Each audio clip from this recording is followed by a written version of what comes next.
Start verildi ve koşu başladı. 1 numaralı Last Story rakiplerinin 1,5 boy kadar gerisinde başlayabildi koşuya. 7 numaralı Melendiz'di. Hızlı, hemen dışından da 16 numaralı Sensible atak yaptı. 16 numaralı Sensible ilk viraja girilirken rakibinden numarayı kaptı. 7 numaralı Melendiz'di ikincilikte, ondan 2 boy kadar gerisinde. 14 numaralı Curling, dışında 8 numaralı Asian Girl. 1 boy geride 4 numaralı Ateş Zamanı, onların 1 boy kadar gerisine. Dış kulvardan atak yapan 16 numaralı 15 numaralı Ösem'i görüyorum. 16 numaralı Sensible farkı 2 boya kadar çıkardı. 7 numaralı Melendiz'di ikincilikte, şimdi üçüncülüğe 3 numaralı Reasons for Love sokuldu. 1200 geçildi, onların 2 boy kadar gerisinde.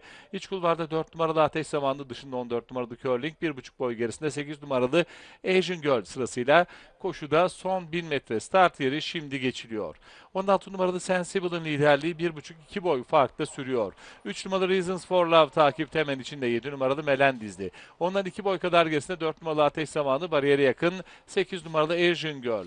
Koşuda son 800 metreye de 16 numaralı Sensible önde girdi. 3 numaralı Reasons for Love dışarıda, içeride 7 numaralı Melendiz'di. Takipteki isimler koşuda son 600'e de 16 numaralı Sensible en önde giren isimli oldu. Farkı da 2 boy olarak koruyor. 7 numaralı Melendiz'in içeriden 8 numaralı Asian Girl'ün gayretleri var. 16 numaralı Sensible son düzlüğe rakiplerinin önünde çıktı. Koşuda son 400 metrede 16 numaralı Sensible liderliğini koruyor. İçeriden 7 numaralı Melendiz'e atak yapıyor. Bariyere daha yakın olan safkan 8 numaralı Asian Girl. Koşuda son 200 metreye doğru yaklaşıyoruz. 16 numaralı Sensible liderliğini korumaya çalışıyor. En iç kulvardan 8 numaralı Asian Girl atak yapıyor. Gerilerden Daisy Blue'nun 14 numaralı Curling'in de atakları var.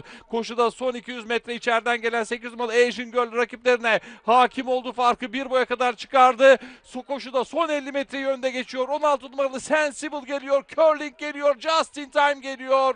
8 numaralı Asian Girl kazanıyor. 14 numaralı Curling, 5 numaralı Just in Time ve 16 numaralı Sensible arasındaki ikincilik kararı ise varış hakemlerine kalıyor. Koşuyu 8 numaralı Asian Girl Cem Şen'le kazandı.